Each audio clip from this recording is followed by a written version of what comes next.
Welcome back to the channel. இன்னைக்கு நம்ம பார்க்க போறது நம்ம சேனல்ல மும்பை இந்தியன்ஸோட ஸ்குவாட் அனாலிசிஸ், பிளேயிங் 11 பிரெடிக்ஷன்ஸ். இந்த தடவ பிளே ஆஃப்ஸ் போவாங்களா? அவங்க டீம் எப்படி இருக்கு? அப்படி பார்த்தோம்னா, மும்பை இந்தியன்ஸ் எல்லாருமே சேம் டீமோட தான் வர்றாங்க. ரொம்ப பெரிய சேலஞ்சஸ் பண்ணல. சரியா? டீம் வந்து கரெக்ட்டா கொண்டு வந்திருக்காங்க. அதெல்லாம் ஓகே. இப்ப 5 வருஷமா அவங்க வந்து பார்த்தீங்கன்னா, பிளே ஆஃப்ஸ்க்கு போறாங்க. இல்லன்னா டேபிள் பாட்டமா இருக்காங்க. ஆனா கப் ஜெயிக்க முடியல. என்ன மிஸ் ஆகுது? அப்படின்னு பார்த்தோம்னா, அவங்க கிட்ட ஒரு ஸ்ட்ராங்கான பவுலிங் யூனிட் மிஸ் ஆகுது. அது ஒண்ணுதான். ஏன்னா நீங்க 5 வருஷத்துக்கு முன்னாடி பாருங்களேன். வந்து பந்த போட என்னடா நீ பும்ரா இருக்காரு, ஸ்ட்ராங்கான பவுலிங் யூனிட் மிஸ் ஆகுதுன்னு பும்ரா மட்டும் தான்டா இருக்காரு. வேற யாரும் இல்ல. 130 அடிச்சு கூட ஒரு கல ஜெயிச்சிருக்கோம். பவுலிங் அருமையா போட்டு. நம்ம ஜெயிச்ச 5 ஃபைனல்ஸ் எடுத்து பாருங்க. இந்த கத தான். அவ்ளோ பெரிய இன்னிங்ஸ்லாம் ஆட மாட்டோம். பவுலிங் சிறப்பா பண்ணோம், டைட்டில் ஜெயிச்சோம். ஆனா இந்த தடவ பவுலிங்கே இல்ல. 5 வருஷமா இதே மாரி தான் சோலி போயிட்டு இருக்கு. 2021ல 5வது பொசிஷனு. 2022ல 10வது பொசிஷனு. 2023ல 4வது பொசிஷனு. மறுபடியும் 10. மறுபடியும் 3. சரியா? இப்ப வந்து பாத்தீங்கன்னா, ரோஹித் சர்மா பெர்ஃபார்மன்ஸ் சரியில்லைங்கிற மாரி பேச போய், அடிவட்ட போய் தான் அவரு அதுக்கப்புறம் T20 வேர்ல்ட் கப்பே ஜெயிச்சு குடுத்துட்டு போனாரு. அடிவட்ட போய் ஹார்திக் பாண்டியாவ தூக்கிட்டு வந்தாங்க ட்ரேட் பண்ணி. ஹார்திக் பாண்டியா வந்து அங்க ஜிடில வருஷமே கப் ஜெயிச்சாரு. அந்த அளவுக்கு சூப்பரா கேப்டன்சி பண்ணாரு. யங் பிளேயர வச்சு சூப்பரா சம்பவமே செஞ்சுட்டாரு. அவர கூட்டு வந்து இங்க உட்கார வச்சு, சீசனே 10வது இடம் போயிட்டோம். சரியா? 2வது சீசன் நல்லா கம்பேக் பண்ணோம். 3வது இடத்துக்கு வந்தோம். பிளே ஆஃப்ஸ்ல 2 நாக் அவுட்ஸ்ல 1 நாக் அவுட் தோத்துட்டோம். அதனால நம்ம வந்து ஃபைனல் முடியல. 3 வருஷம். சரியா? ஏன் ஃபைனல் முடியலன்னா, பவுலிங் இல்ல. இப்ப பும்ராவ நம்பி இருந்தோம்னா, 228 ரன் அடிச்சுமே 208 ரன் அடிக்கிறாங்க ஆப்போனன்ட். பும்ரா இருந்துமே. பும்ரா ஓவர்ல அடி விளையாட்டாலும் மத்த பவுலர் அடிச்சிடுறாங்க. இப்ப வந்து பாத்தீங்கன்னா, நாக் அவுட்ஸ்ல பஞ்சாபோட பும்ராவே 40 ரன் வந்துருச்சு. 10 ஓவருக்கு. அப்படிங்கும்போது ஈஸியா பஞ்சாப் ஜெயிச்சுட்டாங்க. அந்த 202 ஸ்கோர வந்து ஈஸியா அடிச்சுட்டாங்க. அப்படி பார்க்கும்போது வந்து பாத்தீங்கன்னா, மும்பையோட பெரிய பிரச்சனையே பவுலிங் தான். சும்மா வந்து இன்டர்நேஷனல் பிளேயரா இருக்காங்க. மும்பை கடப்பார டீம் அப்படி இப்படின்னு எல்லாம் சொல்லலாம். என்னைக்கு பவுலிங்க நல்லா ஸ்ட்ராங் பண்ணிட்டு வர்றாங்களோ, அப்பதான் ஜெயிப்பாங்க. இன்னமும் வந்து பாத்தீங்கன்னா, ட்ரெண்ட் போல்ட், அ தீபக் சகர், இப்ப வேற சகுல் தகர் வேற எடுத்து வச்சிருக்காரு. அதுபோக ஹார்பின் பாஷ். சரியா? எல்லாருமே எக்ஸ்பெர்ட்ஸ் தான். சரியா? சொல்லலாம் ட்ரெண்ட் போல்ட் பவர் பிளேல விக்கெட் எடுக்குறாரு. அந்த காலம். இப்பயும் எடுக்குறாரு. ஒரு ஓவர் போட்டு நல்லா எக்கனாமிக்கா போடுறாரு. விக்கெட் எடுக்குறாரு. அடுத்து டெப்த் ஓவர்லாம் பிரிச்சு விட்டுறாய்ங்க. இப்படி போட்டால் அடி விழுது. 50 ரன், 60 ரன் போன சீசன்ல நெறைய குடுத்துட்டாரு. 50 ரன், 45 ரன், 50 ரன், 10 ரன்னுக்கு மேலேயே தான் போயிருக்கு நெறைய மேட்சஸ். அப்படி பார்க்கும்போது ஹர்திக் பாண்டியா ஓவரையும் அடிச்சிடுறாய்ங்க கிளீனா.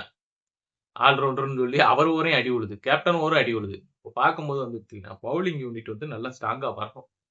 இந்த தடவ பவுலிங் யூனிட் நல்லா பெர்ஃபார்ம் பண்ணாங்கன்னா, மும்பை ஆன் டாப். தாராளமா சொல்லிடலாம். பவுலிங் யூனிட் சுமாரா தான் பெர்ஃபார்ம் பண்ணாங்கன்னா, மும்பை 4வது இடத்துல பினிஷ் பண்ணுவாங்க. ஆனா நாக் அவுட்ஸ்ல வெளிய போயிருவாங்க. ஏன்னா நாக் அவுட்ஸ்க்கு தேவை பவுலிங் யூனிட் தான். மும்பை விளையாண்ட எல்லா நாக் அவுட்ஸ் மேட்சும் பாருங்க. அவங்களோட பவுலிங் யூனிட் தரமா இருந்துச்சுன்னா, அந்த மேட்ச் ஈஸியா வின் பண்ணிட்டு போயிருவாங்க. ஒரு ஒரு ஃபைனல்ல 130 ஈஸியா டிஃபெண்ட் பண்ணிட்டு போயிருக்காங்க ஃபைனல்ல. அடிக்க விடாம போயிருக்காங்கன்னா, அப்ப எந்த அளவுக்கு பவுலிங் யூனிட் வச்சிருப்பாங்கன்னு பாருங்க. அவ்வளவுதான். பவுலிங் யூனிட் இருக்கிறது பிரச்சனை இல்ல. நல்லா ஸ்ட்ராங்கா பந்து போடணும். கான்ஃபிடென்ட்டா இருக்கணும் பவுலர்ஸ் எல்லாருமே. ஆமா. பார்க்கலாம் என்ன நடக்குதுன்னு. ஆமா. ஸ்குவாட பொறுத்தவரைக்கும் பார்த்தீங்கன்னா, 8 ஃபாரினர்ஸ். சரியா? ஒரு 8 ஃபாரினரோட வர்றாங்க. 8 ஃபாரினர் யாருன்னு பார்த்தீங்கன்னா, ருத்தர்ஃபோர்ட்ஸ், ரிக்கில்டனு, குண்டன் டிக்காக், ராபின் பாஷ், சான்னரு, அ அலா ஹசம்பரா, அ அவரு, அதுபோல ட்ரெண்ட் போல்ட் வேற இன்னொரு யாரு? Will Jacks. 8 ஃபாரினரோட வர்றாங்க. 8 ஃபாரினர்ல 4 பேரு ஈஸியா தேர்ந்தெடுத்தலாம். ரிக்கில்டனா, குண்டன் டிக்காக். அதுல ஒரு ஆள். இப்போ போன வருஷம் மாரி ரிக்கில்டனோட போறாங்கன்னா, ரிக்கில்டன். இல்லன்னா குண்டன் டிக்காக். அங்க ஒரு ஆள் வந்துரும். வில் ஜாக் கம்பல்சரி உள்ள வைக்கத்தான் பார்ப்பாங்க. ஏன்னா அவரோட ரீசென்ட் பெர்ஃபார்மன்ஸ் சூப்பரா இருக்கு. இந்த தடவ அத கண்டிப்பா மும்பை யூஸ் பண்ணணும்னு பார்ப்பாங்க. வில் ஜாக் கம்பல்சரி உள்ள இருக்கலாம். 3வது ஆப்ஷனா வந்து ட்ரெண்ட் போல்ட். கம்பல்சரி எப்படி பார்த்தாலும் 11த்ல இருப்பாரு. Trent Boult. 4வதா சான்னரா, இல்ல ருத்தர்ஃபோர்ட்ஸா, இல்ல வில் ஜாக், சான்னரா அப்படி கனெக்ட் பண்றாங்களா? இல்ல சான்னரா, அல்லா கசம்பரா அப்படிதான். 4 பேரு. இப்ப ஜெனரலா பிளேயிங் 11 எடுத்து போது சான்னர் இருப்பாரு. Will Jacks, Quinton de Kock, Trent Boult. அவ்வளவுதான். இதுல அவங்களுக்கு ஆல்டர்னேட்டிவா பிளேயர். ஏன்னா 8 பிளேயர் தான். இது இல்லன்னா அது. அப்படி மாத்திக்குவாங்க. அவ்வளவுதான் முடிஞ்சுது. அது பிரச்சனை இல்ல. இப்ப 17 பேர் பிளேயர்ல ஒரு 8 பேத்த எடுக்கணும். 8 பேத்த ஆல்ரெடியே எடுத்து வச்சாச்சு. சரியா? போன வருஷம் வந்தது அதே தான். நடுவுல கொஞ்சம் கொஞ்சம் சேஞ்சஸ். ருத்ர போர்ட்ஸ எங்க வைக்க போறாங்க? அவ்வளவுதான் கதை. வந்து பாத்தீங்கன்னா, டாப் ஆர்டர் பிளேயிங் 11ஸ்ல பார்க்கும்போது ரோஹித் சர்மா, குண்டன் டிகாக்கா, ரிக்கில்டன். போன வருஷம் ஆப்ஷன்ல போனாங்கன்னா ரிக்கில்டன். இல்ல குண்டன் டிகாக் இந்த தடவ எடுத்திருக்கோம். முதல் 2 மேட்ச் ட்ரை பண்ணுவோம்னாங்கன்னா, குண்டன் டிகாக் கூட போவாங்க. Suryakumar Yadav, Tilak Verma, bell Jacks, Hardik Pandya, நமந்தீர். அதுக்கப்புறம் சாண்ட்னரு, தீபக் சகர், Trent Boult, Bumrah, Rakul Tucker, impact sub. நம்ம கணக்கு இப்படிதான் போவாங்கன்னு தோணுது. பட் சாண்ட்னரும் அல்லா கசம்பரும் இந்த 2 பேரும். 2 பேத்துல பெர்ஃபார்மன்ஸ பொறுத்து தான். சாண்ட்னர்ட்ட பேட்டிங்கும் இருக்கு. பட் அங்க பேட்டிங் கிடையாது. சரியா? அது ஒண்ணு. இப்ப வந்து பாத்தீங்கன்னா, வில் ஜாக்கா, ருத்தர் போர்ட்ஸா? ருத்தர் போர்ட்ஸ் வந்து பந்து போடணும்னா ஒரு மீடியம் பேஸ் போடுவாரு. ஃபீல்டிங் சூப்பரா பண்ணுவாரு. பேட்டிங் டாப் டக்கரா இருக்கு ரீசெண்டா. வில் ஜாக்ஸ் அவர்களும் பேட்டிங்கும் சூப்பரா இருக்கும். பவுலிங், ஸ்பின் டிபார்ட்மெண்ட்ல ரீசெண்டா கலக்குறாரு. சோ அந்த இடத்துல 2 பேரான்னு யூஸ் பண்ண போறாங்க. அவ்வளவுதான் வேற. ஸ்குவாட் எல்லாம் கிளியரா இருக்கு. இப்ப நெறைய டீம்ல வந்து ஸ்குவாடே கிளியர் ஆகாம இருக்கும். ஒரு 4 மேட்ச் ட்ரையல்ஸ் போய் பார்த்து அதுக்கப்புறம் 11த் செட் பண்ணி வருவாங்க. இவங்க மேட்ச் ஆரம்பத்திலே ஸ்குவாட் கிளியரா இருக்கும். அப்படிங்கும்போது இவங்களோட மெயின் ஃபோக்கஸே மேட்ச் ஜெயிக்கணுங்கிறது தான். நான் 6 மேட்ச்லாம் பார்த்தீங்கன்னா, ஜெயிப்போமா, தோப்போமா மாரி தான் ஆடுவாங்க.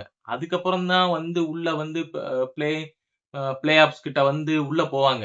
சரியா? இந்த தடவ அப்படிலாம் இருக்கக்கூடாது. ஹார்திக் பாண்டியா நல்ல பெர்ஃபார்மன்ஸ குடுத்தாகணும். சரியா? நம்மள பொறுத்தவரைக்கும் ஹார்திக் பாண்டியா வந்து நல்ல பெர்ஃபார்மன்ஸ் இந்த தடவ இண்டிவிஜுவலா அவர்கிட்ட இருந்தே கேப்டன் பெர்ஃபார்மன்ஸ் வரணும். வந்தா தான் டீம் வந்து இந்த தடவ வந்து ஃபைனல்ஸ்க்கு முடியும். ஏன்னா ஃபைனல்ஸ் போறதே ஒரு எட்டாக்கனியா இருக்கு. ஏன்னா, இப்ப வந்து பார்த்தீங்கன்னா, மும்பை வந்து முன்னாடிலாம் வந்தீங்கன்னா 140, 130 எல்லாமே நாக் அவுட் மேட்ச்ல அடிச்சிருந்தாலும், அதையும் டிஃபெண்ட் பண்ணியிருக்கோம். சரியா? ஃபைனல்லே 130 ஆப்போனன்ட் அடிக்க விடாம பண்ணியிருக்கோம்னா, அந்த அளவுக்கு பவுலிங் யூனிட் வச்சிருக்கோம். இப்ப 202 ரன் அடிச்சா கூட புடுங்கி அடிச்சு போட்டுர்றாய்ங்க. பஞ்சாப் கூட பார்த்தீங்களா நாக் அவுட்ஸ் மேட்ச். பும்ராவே 40 ரன் அடிக்க வச்சுட்டாய்ங்க. அப்படிங்கும்போது மத்த பவுலர்ல எத்தன 50, 50, 40 எல்லாருமே 12 ரன், 13 ரன் எக்கனாமிக் தான். இப்ப ஒண்ணுமே பண்ண முடியாது. பவுலிங் யூனிட்ட எம்ஐ ஸ்ட்ராங் பண்ணாங்கன்னா தரம் தான். உண்மையிலே எம்ஐ கடப்பார டீம் தான். பேட்டிங் தான். பவுலிங்ல வந்து கடப்பார மாரி தெரியும்.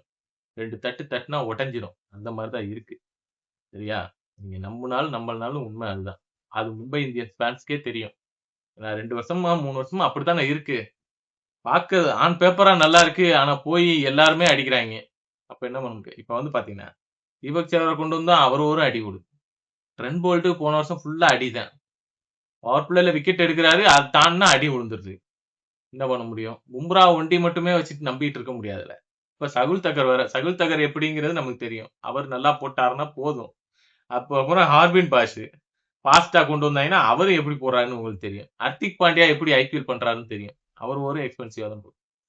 இந்த எக்ஸ்பென்சிவா கட்டுப்படுத்துனாங்கன்னா, மும்பை வந்து ஜெயிக்கிறதுக்கான வாய்ப்பு நெறைய இருக்கு. கண்டிப்பா பிளே ஆஃப்ஸ் போயிருவாங்க. இந்த டீம வச்சு உருட்டி, கிருட்டி பிளே ஆஃப்ஸ் போயிரும். ஆனா, அங்க தான் பவுலிங் தேவை. பிளே ஆஃப்ஸ்க்கு வந்து ஃபைனல் போய் ஃபைனல்ல இருந்து கப் ஜெயிக்கணும்னா, அங்க பவுலிங் யூனிட் வேணும். எந்த ஃபைனல் எடுத்து பாருங்க. பிளே ஆஃப்ஸ்ல இருந்து ஃபைனல் போய் கப் ஜெயிக்கிற டீம் கிட்ட பவுலிங் யூனிட் ஸ்ட்ராங்கா இருக்கும். அத வச்சு தான் ஜெயிப்பாங்க. அந்த மாரி தான் நடந்திருக்கு. அந்த ஒண்ணு வந்து இப்ப பும்ராக்கு ஈக்குவலா ஒரு பவுலர் வரணும். பும்ரா வந்து 27, 28 ரன் தான் குடுக்குறாருப்பா 4 ஓவர்னா, இன்னொரு பவுலரும் அதே மாரி தான் நிக்கணும். நின்னுட்டா 8 ஓவர் அங்கேயே முடிஞ்சிரும். மிச்ச 12 எப்படியாவது 10 ரன் ரேட்ல போனாலும் பிரச்சனை கிடையாது. ஒரு 160, 170லயாவது நிப்பாட்டலாம். ஆப்போனன்ட்ட. நம்ம 200 எப்படினாலும் நம்ம பேட்டிங்ல அடிக்கிற அளவுக்கு ஸ்ட்ரென்த் வச்சிருக்கோம். அப்படிங்கிற போது பவுலிங் யூனிட் தான் ரொம்ப முக்கியம். உங்களோட பிளேயிங் 11 கீழ கமெண்ட் பண்ணுங்க. அது போக மும்பை வந்து எப்படியும் பிளே ஆஃப்ஸ் வந்துரும். மும்பை இந்த தடவ டைட்டில் ஜெயிப்பாங்களா? ஃபைனல் வருவாங்களா?